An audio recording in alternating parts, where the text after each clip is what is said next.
बिस्मिल्लाहिर्रहमानिर्रहीम। अक्सर बच्चे मेहनत करते हैं, स्ट्रगल करते हैं, लेकिन अच्छे नंबर नहीं ले पाते। काफ़ी बच्चे ऐसे हैं जो स्ट्रगल करते हैं, मेहनत करते हैं और अच्छे नंबर ले जाते हैं। इन दोनों के दरमियान में एक वर्ड आपने मेरा सुना नहीं शायद। स्ट्रगल करते हैं, मेहनत करते हैं, फेल हो जाते हैं, स्ट्रगल करते हैं, मेहनत करते हैं, पास हो जाते हैं, यानी स्ट्रगल और मेहनत दोनों कर रहे हैं। ये पॉइंट समझिएगा। दोनों बच्चे स्ट्रगल स्ट्रगल कर रहे हैं, एफर्ट कर रहे हैं, जान लगा रहे हैं, लेकिन फिर भी मंजिल तक नहीं पहुंच पा रहे। उसकी सबसे बड़ी वजह से फेक है वो ट्रिक जो मैं अब आपको बताने लगा हूँ। सबसे पहला ट्रिक है कि कुछ बच्चों को क्वेश्चन ही समझ में नहीं आता। सबसे बड़ा मसला ये है, सवाल जो हमें दिया जाता है पेपर के अंदर, हम लोग जब जवाब याद करते हैं तो सवाल का मतलब अगर हमें पता ना हो तो हम जवाब क्या करते हैं, एक नाम पढ़ा और अपनी मर्जी से लिखना शुरू कर दिया, पूरे का पूरा छाप के आ जाते हैं। लेकिन अगर हमें क्वेश्चन का मतलब सही तरीके से समझ आ जाए तो हम टू दी पॉइंट वो आंसर लिख पाएंगे जो उसने मांगा होगा, और चेकर हमें पूरे नंबर दे देगा। मैं आज इस वीडियो के अंदर कुछ पॉइंट्स ऐसे बताऊंगा जो फॉलो करके अपनी स्टडी की मेमोरीज को स्ट्रॉन्ग कर सकते हैं। जो काफी मुश्किल पॉइंट है, लेकिन फॉलो करेंगे तो आपको काफी ज्यादा फायदा होगा। ये मैं खुद अप्लाई करता हूँ, मैं इसे अपनी जिंदगी के अंदर, ताकि अच्छे नंबर आ सकें और इंसान बेहतर तरीके से आगे बढ़ सके। सबसे पहला पॉइंट जो मैं फॉलो करता हूँ,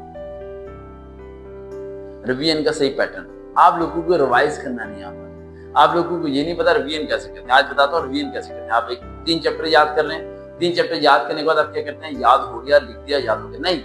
3 चैप्टर याद करने के बाद बुक बंद करके उन्हीं 3 चैप्टर को अगर आप दोहराने में कामयाब हो गए, पहली बारी लगेंगे 3 घंटे, दूसरी बार लगेंगे 2 घंटे, फिर लगेगा 1 घंटा, फिर लगेगा आधा घंटा, फिर लगेगा 20 से 15 मिनट में आप तीनों चैप्टर दोहराई कर लेंगे। और अगर आप दोहराई करने में कामयाब हो गए तो उसे कहते हैं बेस्ट परफेक्ट रिवीजन। उसके बाद आपको कुछ करने की जरूरत नहीं है। फिर आप पेपर देने जाएं, आप बात मत करें, सब चीजें वन होंगी, नंबर बहुत अच्छे आ जाएंगे, लेकिन आपको रिवीजन करना नहीं आता। आप सब लोग चैप्टर्स को पढ़ते हो, सुबह उठ के फिर रीडिंग करते हो और पेपर देने चले जाते हो। बुक बंद करके रिवाइज करना शुरू करो। आवाज से आपको अपनी आवाज खुद को सुनाई देनी चाहिए पढ़ने की बात, क्योंकि जो सुनते हो वही दिमाग में जाता है, जो सुनते हो वही दिमाग में जाता है। अक्सर बच्चे साइलेंट मोड पे सबक याद करते हैं, बट डिस्टर्बेंस है उनके खुद के लिए, क्योंकि बाहर की आवाज उनके दिमाग में आ रही होती है, अपनी आवाज तो दिमाग तक पहुंचती ही नहीं है, तो याद कर खाक होगा उन्हें।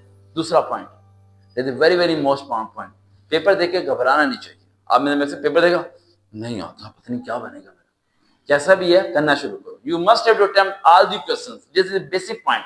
सारा पेपर करके आना है, आधे टाइम में उठ के बाहर नहीं निकलना। भाई आपको 3 घंटे का टाइम दिया गया है, फीस आपने भरी हुई है, पेपर मनी आपने दी हुई है, सब कुछ आपने दिया हुआ है, तो भाई 3 घंटे यूज करो। बाहर निकल के कौन सा सोने का पहाड़ जीत लोगे, पूरा टाइम यूज करो। Third point is very very most point, MCQs पढ़ते नहीं हो। 18, 20, 15 नंबर गोल्डन नंबर होते हैं यार, पूरे नंबर आ सकते हैं आपके एमसीक्यूज में, सिर्फ थोड़ी सी मेहनत करके। एमसीक्यूज याद करो, फिर उसे लिखो और उसके एमसीक्यूज को आगे पीछे करो और खुद मार्क करो उसे। क्वेश्चंस को मर्ज करके एमसीक्यूज दो अपने आप को, ताकि तुम्हें पता चले कि तुम्हें सही आता है या तुक्के लगा लगा के कर रहे हो।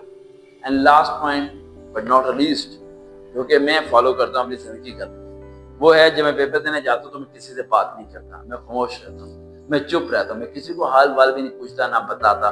जब तक पेपर ना हो जाए मैं किताब अपने दिमाग में रखता हूँ, पेपर देने के बाद उसे दिमाग से निकाल देता हूँ और अगली किताब को रिवाइज करना शुरू करता हूँ जब तक मैं घर नहीं पहुंचता। मैं वो टॉपिक रिवाइज कर लेता हूँ जो मुझे आते होते हैं, या उस किताब के बारे में सोचना शुरू कर देता हूँ। सेम स्ट्रेटजी अप्लाई करें, फिर देखें नंबर कितने अच्छे आते हैं। देखते हैं चैनल सर्वकाल रियल मोटिवेशन। दोबारा मुलाकात हो।